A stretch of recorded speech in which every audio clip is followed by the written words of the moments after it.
The views, thoughts, and opinions expressed in the podcast belong solely to the hosts and not the host's past, present, or future employers.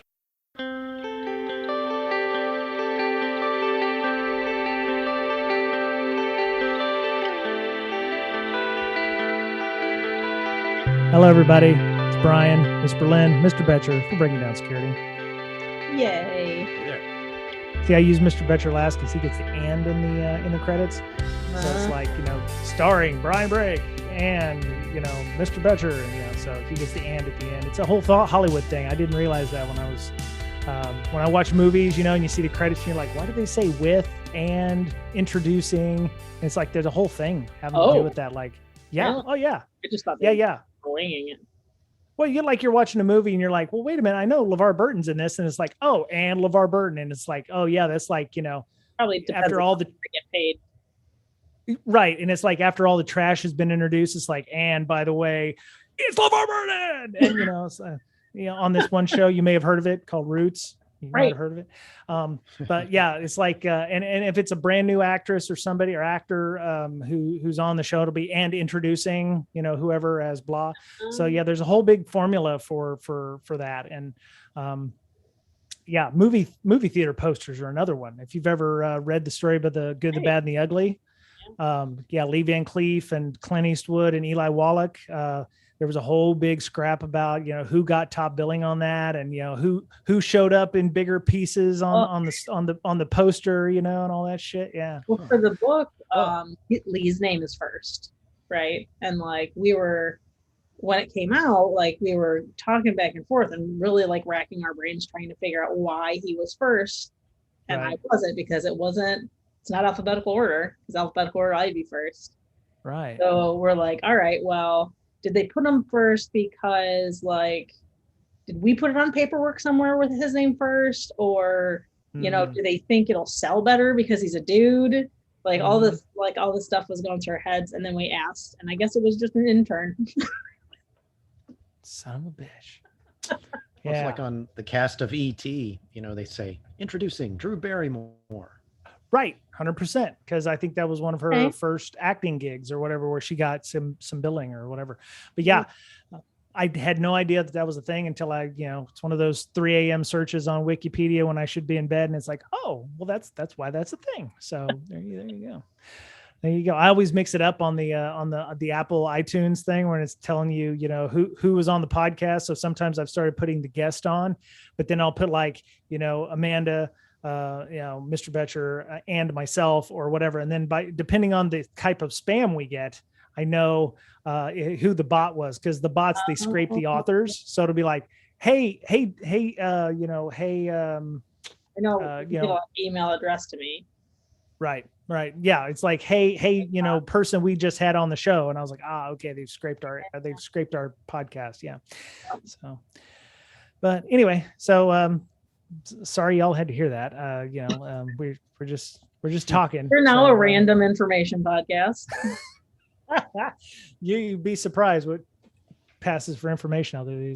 Anyway, so thank you both for coming on. I appreciate it. I know Miss Berlin, we're a little late this week because Miss Berlin found out quite late that her workshop is on at DEF CON. Something's happening. Oh, I don't know exactly what yet. Something's happening, last night's Taco Bell, or you guys will get it together. No. Splunk got us a suite at DEF CON. Okay. For a wellness room. Oh, very nice. Now you have as much information as I do. Oh. So stay tuned, I guess, for more information. Being that DEF CON a week away, gonna be a great week. Awkward pause. Wow. Okay. Well, yeah, and I will be interested in seeing how many people actually come to Vegas. I mean, it was better, and then it was like Clark County's like, oh, we welcome all of DEF CON Black Hat and the Delta variant, and it's like, oh, great. Yeah. That's why I'm glad we have Airbnb, so I can be away from people for very nice. Very nice. please mask up because I don't want you getting ill, even if you've been vaccinated. So, it's not you I'm worried about. It's all the other idiots out there. That's what I tell my wife when she's driving. So it's not you I worry about driving. It's all them idiots out there. That's the unknowns. So. Anyway, we got some news this week. We have an interview next week, which is great, which is going to come on the heels of some events that are going on at Black Hat and DEF CON. Let me double check. I want to get the Slack right here. We're going to have somebody from Black Girls Hack. They're doing an event there, I think, at DEF CON and Black Hat. We're going to have one of the organizers of that Slack channel and that group and that 501 on to talk about some social engineering stuff if everything goes to plan. So there you go. I have already jinxed it. So there you go. All right. So let's see this week. So I guess I want to work on this in aggregate. Is it just me or are there a lot more vulnerabilities out these days? There seems to be a lot lately. And it's just like bam, bam, bam, bam, bam, starting with July 4th with the Kaseya stuff. And then it was like, oh shit, here's Print Nightmare. And it's like, oh, here's Print Nightmare redo because the patches didn't work. And then it's like, I mean, everyone was complaining about the lack of information security professionals we have. Now we have more and now they're finding more stuff. Are they finding back more in stuff? my day when there was a CVE, Uh-oh. we were like, oh crap, this is getting close to 4 digits. Right. And now look at this one. Right. CVE 2021, 33,764. Well, that's ridiculous. Okay.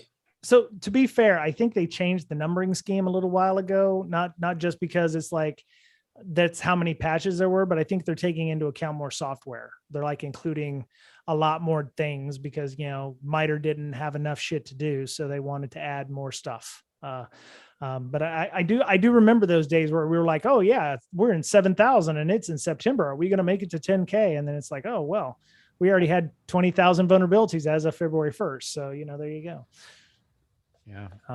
Yeah. But I do remember when they added a 5th number to the CVE docs or whatever for the RFCs on that. But it just seems like I don't know, ever since like the month of July is like, bam, bam, bam, bam, bam, bam, bam. You got Kaseya stuff. You got Print Nightmare. HiveNightmare now is a thing. You've got a System D vulnerability. I mean, we've got all this shit at 13 O days this year for Apple. So don't use Apple people be all smug with your shit. There's another O day out 13. For that. Sorry? But it's only 13. It's only 13, right? Like since the beginning of the year, not this month. Yeah. Yeah. And as if that isn't bad enough, there's a Jira vulnerability as well. So if you are using any Atlassian tools, there you go, your monthly, bleeping computer for that. So, but yeah. And then Serious Sam and then the HiveNightmare you just told me about just now, Ms. Berlin. I didn't even realize. So shout out to Gossie the dog, who's now being flagged on the GitHub site as being an unsafe website by Edge browsers. So that was pretty interesting. Yes, I mean this month has been crazy for detection work because we're actually trying to figure out how to prioritize what research and detections to put out, which I never thought I would need to do. But because in the beginning we had like massive, priority list, right? Like creating domain admins and Mimikatz and like all the easy ones that you want to detect. But now we're getting to the point where we have to prioritize what we're working on, and stuff like that gets shoved to the top of the pile all the time. That's crazy. Noticed that a lot of IT people, they'll patch Windows every month. They'll patch the major stuff like the databases and things, but they don't even pay attention to Office or .NET or right. Things like you have to have, everybody's got them if they have Windows systems, but they haven't been patched in years. And it might be worth it to go see, when was the last time you guys patched .NET or, some kind of Microsoft Azure, whatever. Yep. So, I mean, all of your software should be patched. But obviously you're doing your best to triage what you can. And once you've gotten your Windows box patched and you're like, yay, we're done. And no, we're not. And also one of my pet peeves regarding all of these CVEs and all of the advice and everything coming out, like those people that are running around trying to patch everything and make sure like their environments are secure. How do they know for sure? I mean, they know the patch from the vendor's going to work, right? But as far as like remediation instruction, you hear a bunch of different stuff, right? Especially for the print nightmare. That was the one that just like got me up on my soapbox for a while, because you had everybody saying delete the print spooler across your across your enterprise. Like, wait a minute. So okay, so that I mean, delete your print spooler. I mean, if you're under active attack, that would be a valid way of deterring the attack. Sure. Absolutely. No, I completely understand your thing. It's like uninstall Java because there's a badly awful bug. Well, we'll just uninstall Java. Yeah, well, that doesn't work for everybody. You're correct that, you delete the print spooler, your boss is not going to be able to print. Then he's going to be pissed because he can't print his Sudoku out or whatever while he's going to the bathroom or whatever. And there's other things too. Like I understand the print spooler works to print as PDF in browsers. So you won't even be able to do a print as PDF if you're downloading or printing anything to PDF in Windows. Yes, that is not a valid. Yeah. So what happens with Print Nightmare or any other thing that comes out, and how many people are going to take that as solid advice without, testing? Right. Like, oh, they said I should run this script everywhere and do it and just break all your operations. Like, hopefully there's more in place, but I know from experience that there isn't always. Yeah. It's like preventing PowerShell throughout the environment. Yeah. Right. So, yep.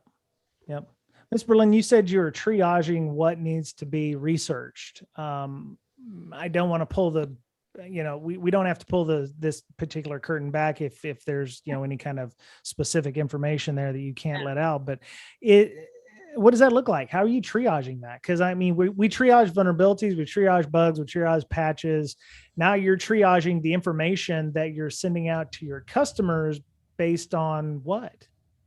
So the way I have it prioritized, because this is like now part of my job as a lead detection engineer, that I get to make up the priority that I think it should be. So have you ever seen, it's like the priority like matrix thing?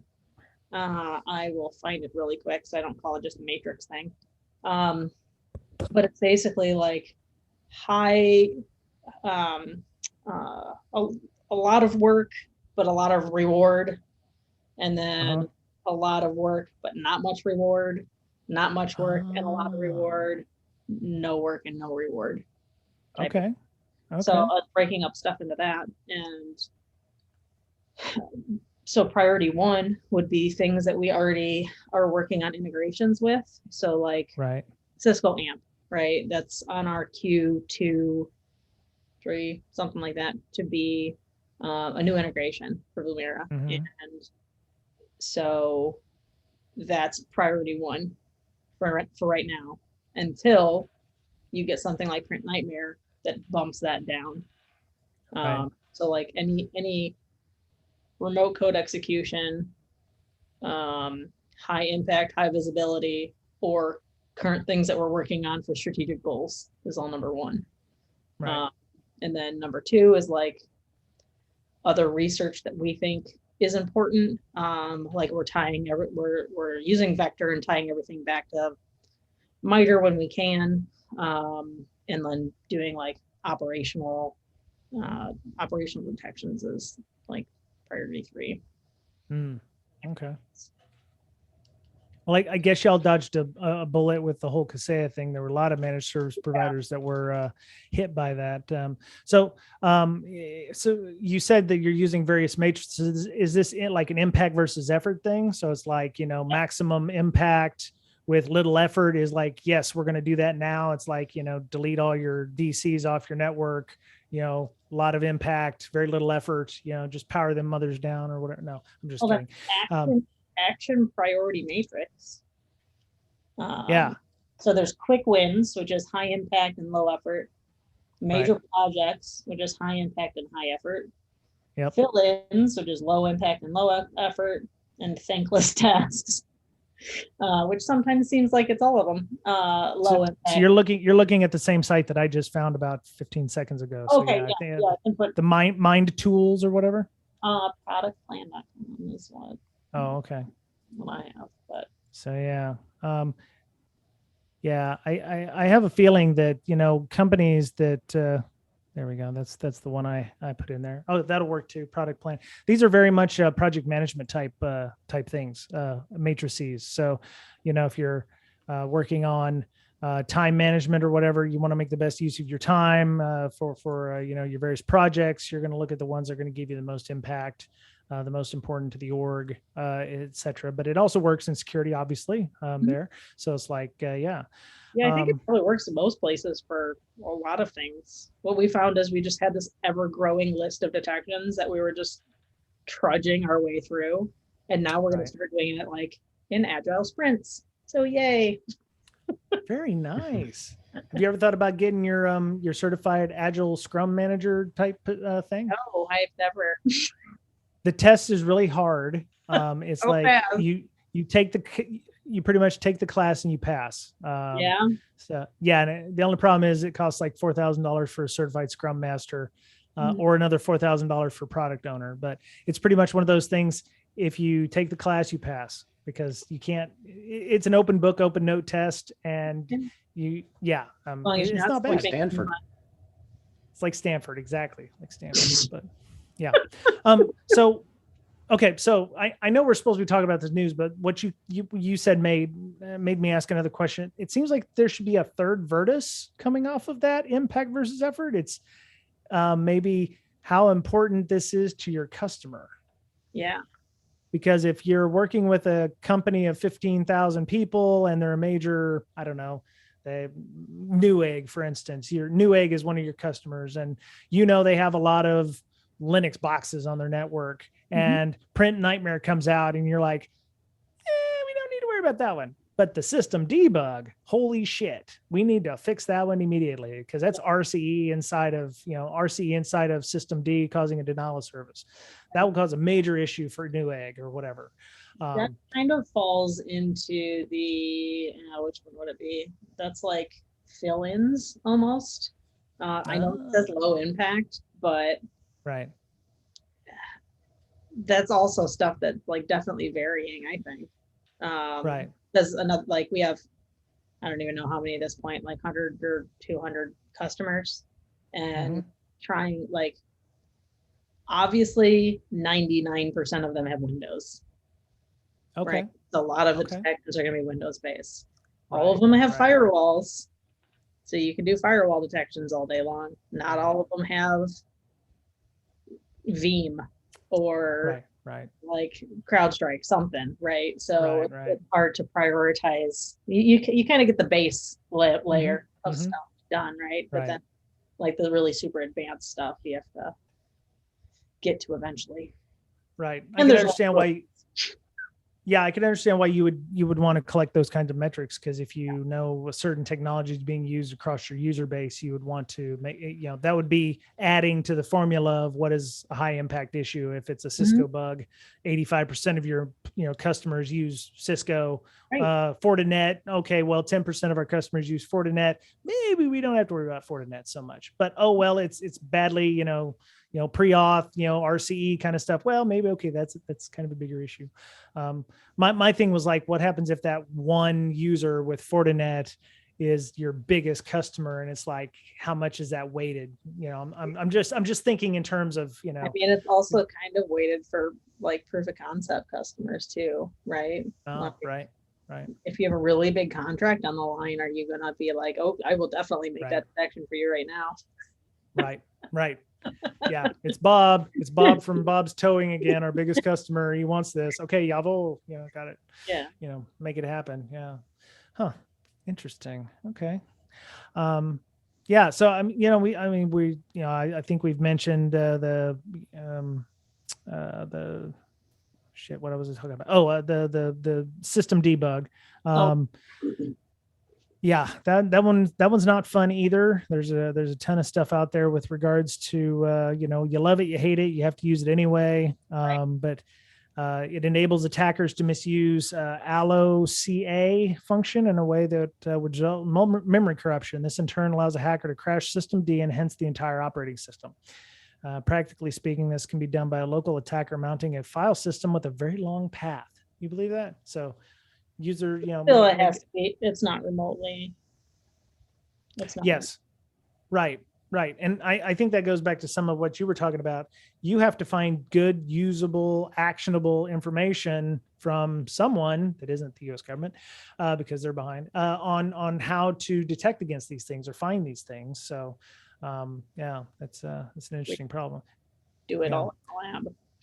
Yeah.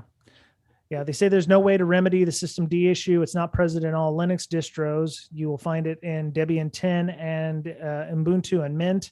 I think I put a link in the show notes also that Red Hat has fixed it. But the other thing I was thinking about was, you know, what is your Kubernetes? Does your Kubernetes have a system D, or, you know, is the system that your Kubernetes running in system D? Because if you've got several hundred Kubernetes or Docker instances, you know, what makes that run? So systemd replaced the init scripts from old timey days. So if you can crash your entire Kubernetes environment because you haven't, you know, done the needful and separated the load across, you know, multiple systems, you might be shit out of luck there. Now, if you're using something like Alpine, I don't think Alpine uses systemd or dev1 or whatever the non-systemd version is. But a lot of these popular Linux systems use systemd. So, yeah. Patch your systemd, please, if you care.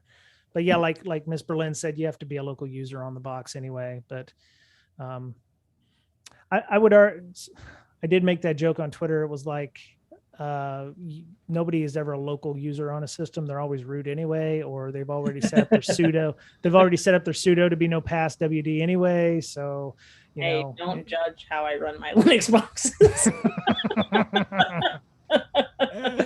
Oh gods. Yeah. There's better things to do with the box once you've gotten a user on the system, because everybody's running as root anyway. Yeah. Or, you know, can sudo without a password. So It's all good. Yeah. I mean, doing that with a password is such a pain. Right. Yep. Yeah. So yeah. Let me see. Maybe something that isn't patch related. Mr. Betcher, how are you with malvertising? Are y'all still using Flash updates at your workplace? You still using Flash in some ways? Oh yeah, Flash. You know, even the hey, you know, the best place to use Flash is on the security training videos that every employee has to take. Yes. It's going to take a few years for them training videos. It's going to take a few years for those training videos to go away that run on Flash or whatever. So yeah. So this was this was a CrowdStrike blog post for a named called Shlayer, Shlayer malvertising campaign using Flash update disguises. It was discovered in 2018, but it's being constantly updated. So. You need to update your Flash update hack. That's right. Right. Yeah. You know, I think we're going to deal with Flash for years to come still, because there's going to be orgs that still have to use that stuff. So they're running around with unpatched machines or, you know, buggy code that, you know, I think my daughter was still using Flash on her Chromebook or whatever because it was a requirement for her educational stuff. Chromebook supported. You know what? Now that you mention it, maybe they don't. What was that she was using? Maybe it's Shockwave. Oh God. Oh, is that a thing? Silverlight. Yeah, Silverlight. Yeah. You know what? Yeah, Cold Fusion.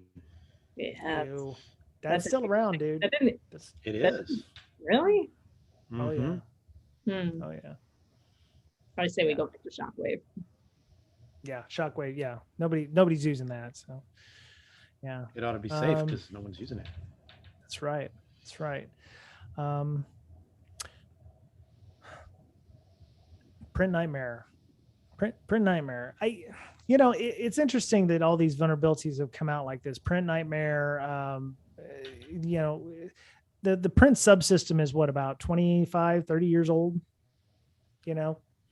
I say people just stop printing altogether. I have done. They can delete all their print spoolers. Let's save the planet. Now, look, we're never going to get sponsored by Xerox at this point because they're like, we heard what you said. Great. The print lobby is going to be coming to us. Please use our paper and not printers. HP is going to, go bankrupt because nobody's buying ink anymore. Each cartridge costs $1 million. It's just interesting because this seems like there's somebody decided to go look at some of the oldest parts of Windows, being the print subsystem in this case. It's like, oh, well, let's go see what we can poke around with over here or whatever. What other old parts of Windows should people look at? Like, there's still a fax service, isn't there? There is a fax service. There is a fax, all the dial-up modem stuff, maybe you could simulate a modem. DCOM, I think some of the DCOM stuff is still around because that's legacy Windows or legacy Office stuff. Mm-hmm. Let me see. All just the 32, right? All the 32-bit. Yeah. I'm sure there's some 16-bit binaries and stuff that are still left over. So, oh yeah. Yeah, they gotta. They just keep piling more shit on top of that code base. So, but I only install Windows 3.1. Then you'll never get hacked. No one knows how to use it. Probably pretty secure. I bet Print Nightmare was not added as part of a patch. So I think you're okay. Windows for Workgroups. Yeah.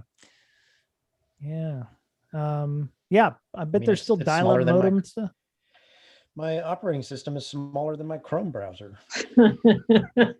Well, didn't somebody run Windows 95 in a browser one time, or Windows 98, something like that? You could run that. Yeah, I remember running that off of. I had to install 2008 R2 the other day, and it was painful.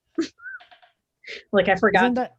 That's like what I'm certified in. I couldn't remember how to use it. Isn't that end of life? Oh yeah. Oh, okay. Yeah, it was lab stuff. Oh, I see. Okay. Yeah. Apparently, people who ran the update on 13 July on your domain controllers. Now, okay, so I would argue that you could delete the print spooler off your domain controllers. There's no reason you should be doing anything on your on your DCs. My point is, but what if you are and you can't remove it? You should make sure that you're not using it. Sure, maybe like not worst idea ever. Well, very, very bad idea. But if it's being used in something that you can't change, you can't just blanket say you can definitely remove it off all your DCs. Right. Well, could you just disable it and see who complains? Sure. Okay. All right, cool. Or look at the logs. Like, that's too hard. I'll just delete it. It's fine. Whatever. We don't have logs on our DCs anyway. It's fine. It's fine. Nobody logs shit on our DCs. Like, no, you should not be running print services from your DCs, but I would argue there's a lot. Yeah, see, I would argue there's a lot on your DC that is running that shouldn't be running. Definitely. Yeah. Definitely. Yeah. That's worth some investigation right there. Mm-hmm. Yeah. Especially those DCs that are connected directly to the internet that have the print spooler running, which I think is what prompted the whole Print Nightmare thing to start. Because, yeah, and I know. Yeah. If it's on the internet, somebody's put a service out there for it. So, So it's interesting how this failed this time. I mean, this is a little more specific. They're saying after 13 July, DCs in your environment are not compliant with section 3.2.1 of RFC 4556 spec, might fail to print when using smart card authentication. So that's a really specific. Somebody who clicked on that, was that you, Ms. Berlin? Yeah. Okay. Yeah. I wanted to see what RFC was for. Public key cryptography for initial authentication in Kerberos. Oh. PK in it. Right. Okay. Spec That's might what I'm gonna fail to think print might when work using instead. smart. Right. So anybody who uses a smart card to authenticate to your domain controllers might not be able to print. I'm strangely okay with that one. We'll call that a mulligan. How many? I wonder how many people that affects. Right. Right. Just one of those things that I wish I knew. Right. You know, the other thing is, I thought I saw on Twitter that somebody had mentioned that, some of these print nightmare vulnerabilities or anything dealing with like NTLM v1 or whatever, might also be affected by Samba. So if you're in a Linux environment and using Samba, maybe as a backup AD or using it to be an authenticator for your Linux servers, you might want to look into checking to make sure your Samba servers are also patched as well, because Samba does try its best to be like a, you can use it as an AD server. So when you see things like, dealing with NTLM or, print subsystems or whatever, might want to double check and make sure that, they're not sharing that code, because it's kind of interesting. Oh, hey, did y'all see Windows came out, or Microsoft came out with a Linux distribution? No. Yeah, I'm sorry, I'm off script. That sounds like a terrible. Windows subsystem for Linux? No. Came out 2 days ago. There's a link. I'll put it in the show notes as well. It's called CBL-Mariner, is Microsoft's internal tool to create Linux distributions meant to power Microsoft's own cloud infrastructure. So leveraging RPM package manager, CBL Mariner build system is able to generate a set of required packages based on a spec file. These packages can then be assembled into an installable image. CBL Mariner also uses RPM OS tree to support an image-based update model that can be used for servicing and rollback in an atomic way. So they've started the process to build their own Linux, which I actually thought Windows 11 was going to do.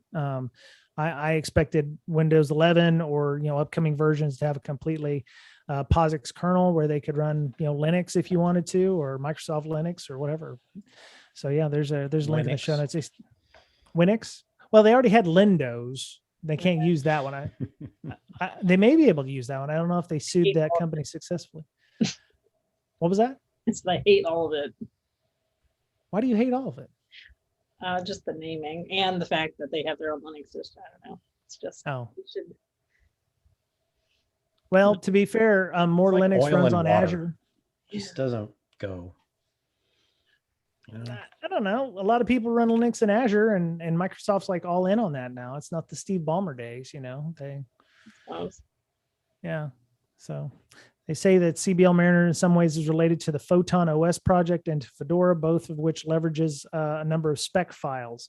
CBL Mariner is mostly licensed under MIT, which is great. MIT is the BSD 2-clause license. So it's pretty much do whatever the hell you want with it.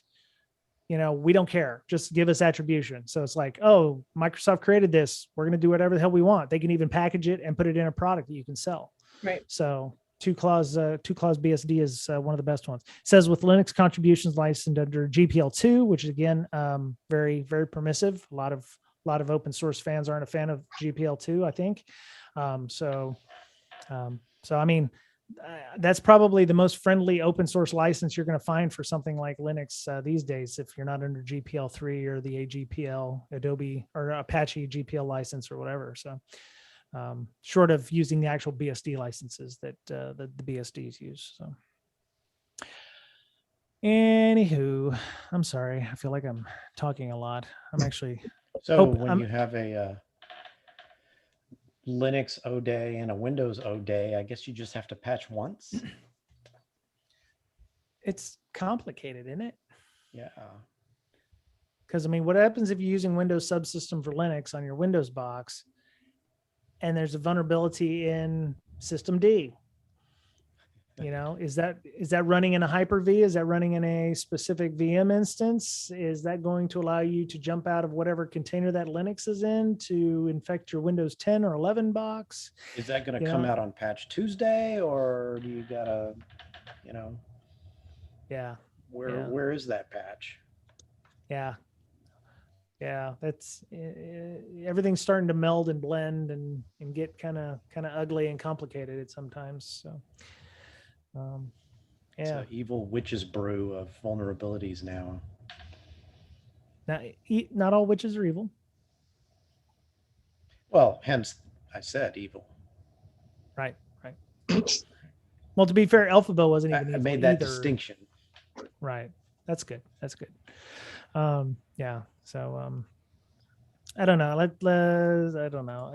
Jira. Let's do Jira and then we'll just call it a day. So Atlassian asked customers to patch critical Jira vulnerability, which, there you go. Atlassian's prompting enterprise customers patch vulnerability in versions of its Jira data center and service management data center products. Okay. Well, it's not awful then. It's not like the ticketing system, maybe. So, let me see. Unrestricted access to RMI ports. Missing authentication. Right. Yeah. RMI refers to remote method invocation, a concept in Java. Oh, yes. RMI. Like yes. Yep. RPC in object-oriented programming languages. RMI lets programmers invoke methods present in remote objects, such as those present within an application running on a shared network, right from their application as they would run a local method or procedure. Sounds like an API.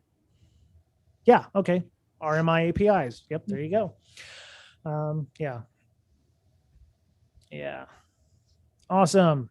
So if you've got RMI ports on port 40,001 and 40,011, that's where RMI runs.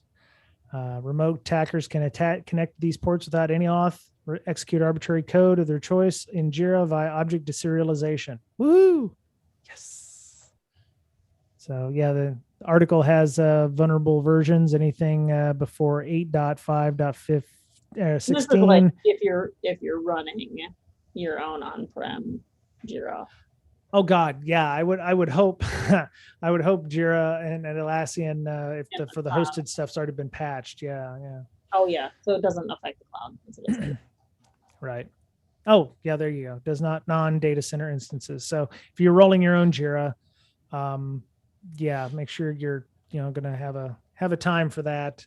Or just make sure that you don't have your Jira connected to the internet directly. So that's always a good thing. People on Shodan are scanning for port 40,001 and 40,011. Literally everything. Yep. Good times. One other thing I want to mention before we end. Oh yeah. What is it? Cassia or Acacia? I've heard it called Kaseya. Kaseya. Okay. The emphasis is on the different syllable there. So okay. Yeah.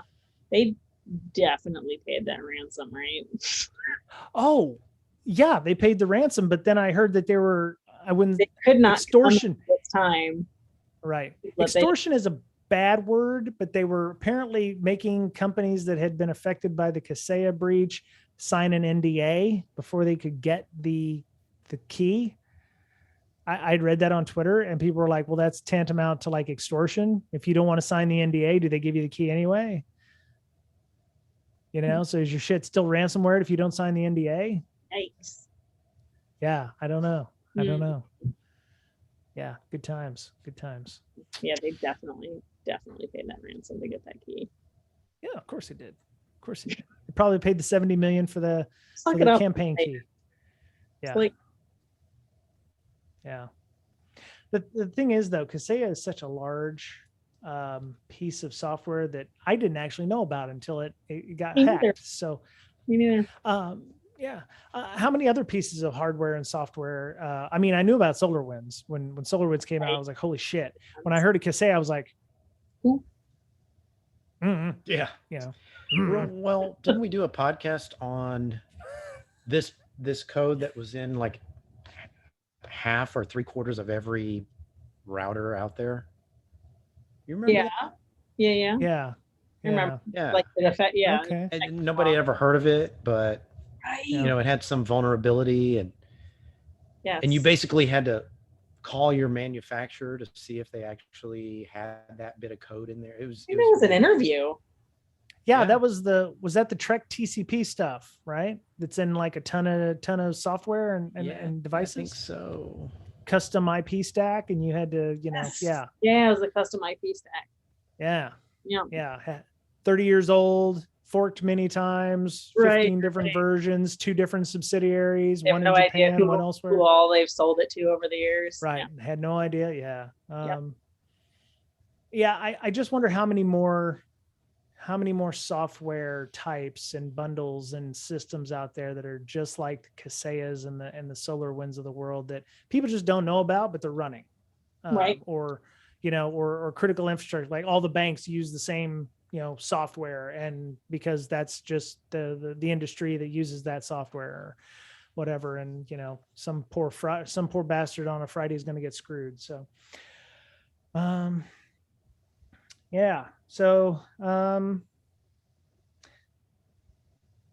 yeah, I think the response was not good there from Kaseya. I think there's definitely lessons learned there, not to potentially extort people if they don't like NDAs, and just give the key out, because that's that's $70,000 or $70 million that you're gonna lose. So, at least they didn't make their customers pay for the key. Well, aren't they? What's going to happen when you get the key to decrypt all of your stuff? Are you going to drop Kaseya, or are you going to continue using them, even though they did help you and give you the key? What does that look like? What if you release the key publicly after they give it to you, but you'd sign the NDA? So, what if that's why they signed the NDA? One, we'll tell you how we got it, but you're not going to tell anybody else. And two, we're not going to tell you how we got it, and you can't ask any questions, but we will give it to you. Oh, that's an even better idea. Yeah. We're not telling you anything. We will send you an email with the code. That's right. Oh, great. Yeah. Send the email from, that would be rough, but yeah. Oh man. Yeah. Anyway. Yeah. The things that we have to deal with as companies and stuff. So yeah. All right. Well, I think we can probably call it good for this week. Miss Berlin, I know you're going to be busy in Vegas next week. Yep. Next week? When does driving again? Leaving? Why? Because it's fun. No. It is. I promise. No. I'm going with four people this time, which is more than I've normally had. Really? And you won't have a knee problem. I know. Right? You won't be in a scooter. Yep. Oh, I forgot about that. Yeah, last year you were that was like 3 years ago. 3 years. Mm-hmm. Oh, okay. Last year didn't happen, and the year before that, right. Fine. Right. Okay. But yeah, we had 4 people last time we did it, and now we're gonna have 5. So soon we'll have a bus. Okay, I was gonna pick say up people on the way. Yeah. If you see a guy in a hockey mask with his thumb out, don't stop. Don't stop. Aww. Yeah, he's not a hockey fan. Okay, he's not a hockey fan. That's how bad movies get started. So, all right. So you're gonna have a room in Vegas, to a suite by Splunk. So yeah, nice. Okay. And then are you speaking? No, I will be on Who's Slide probably, as long as I make it back in time. Right. And DEF CON gooning, taking pictures and stuff. So okay. All of the normal things. Cool. We have a booth at Black Cat this year. Blue Merit. Oh shit. Wow. Yeah. Are you a booth person? I didn't even know we were going. Oh, okay.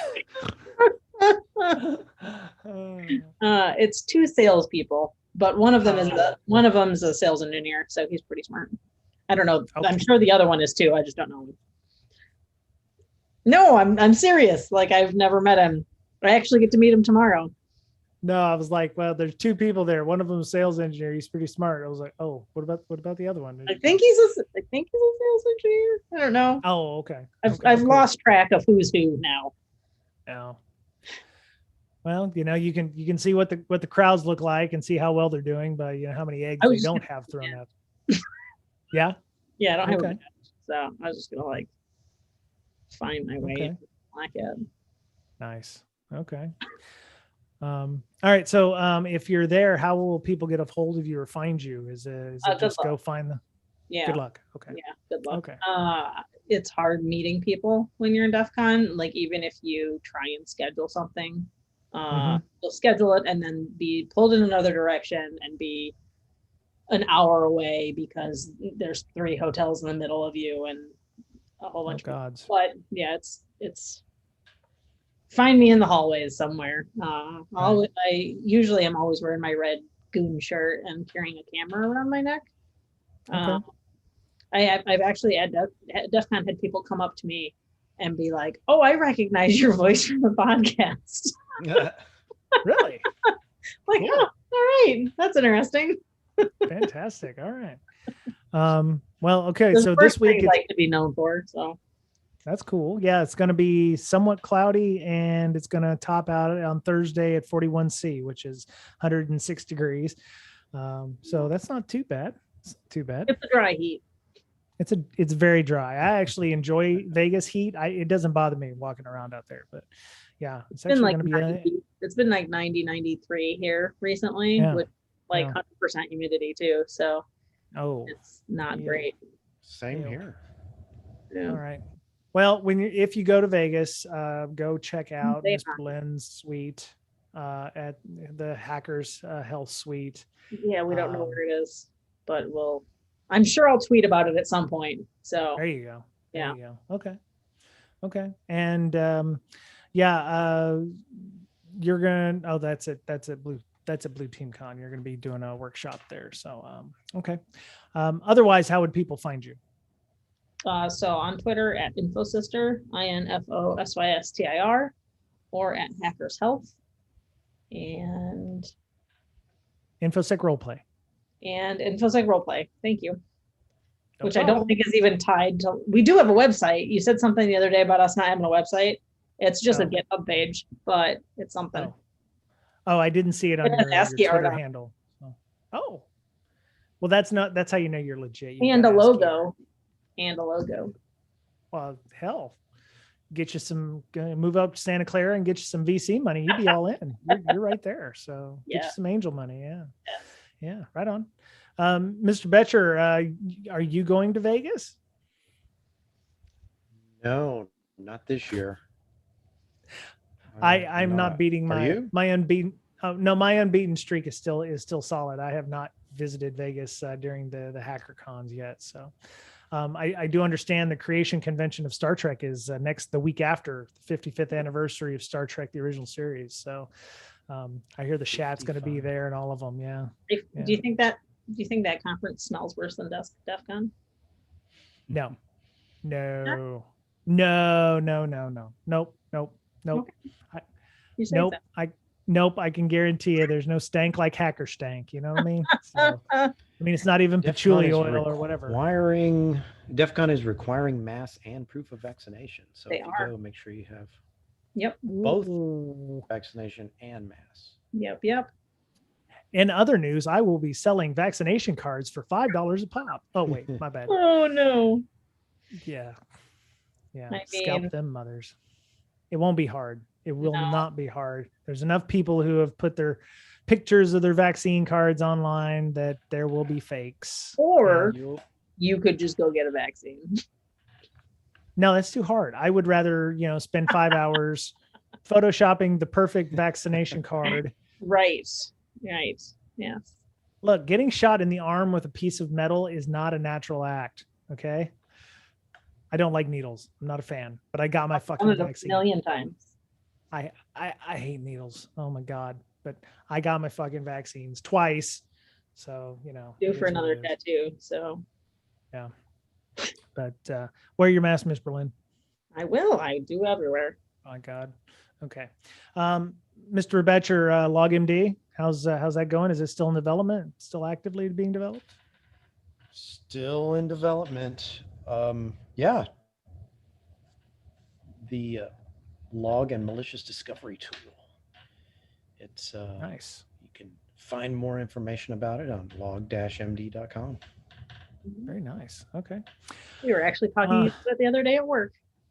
What? Brian? Uh-huh. Oh my. Well, I know. I'm like, I know that dude.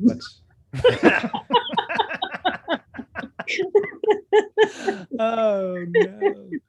Oh wow. I kind of have an in on that. He's just a text away. Yeah. That's right. Any questions you have? Very nice. Very nice. And of course, they can find you on Twitter at Betcherpwned, BOETTCHERPWNED.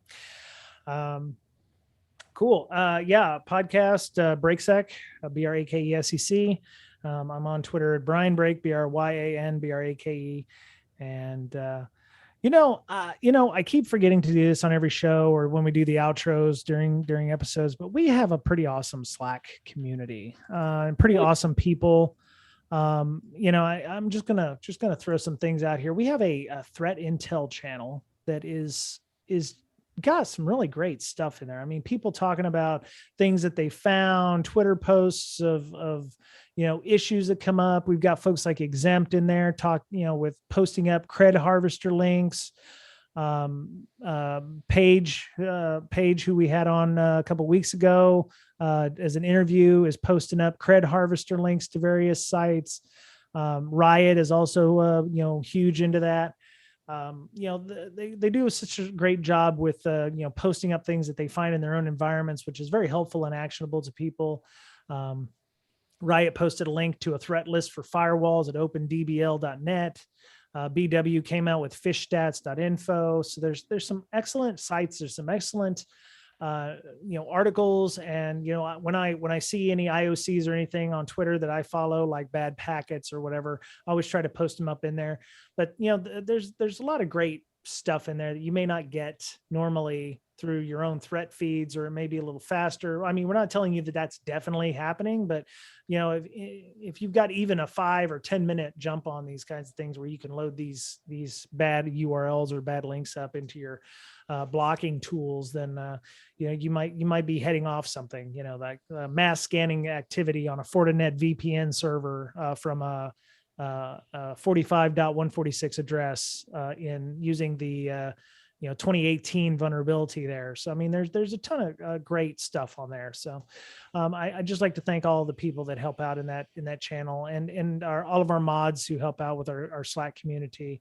A lot of excellent discussion going on, even though Hallway Con sometimes turns into which pork rinds are the best. I have churro pork rinds that I enjoy, but if you want an invite to our Slack, you can always send us a DM on Twitter at BrakeSec, or you can email us at bds.podcast@gmail.com. Thanks to all of our Patreons for their help and assistance in building community, making sure that, that we feel loved a little bit, by helping us with hosting costs and Zoom fees and such.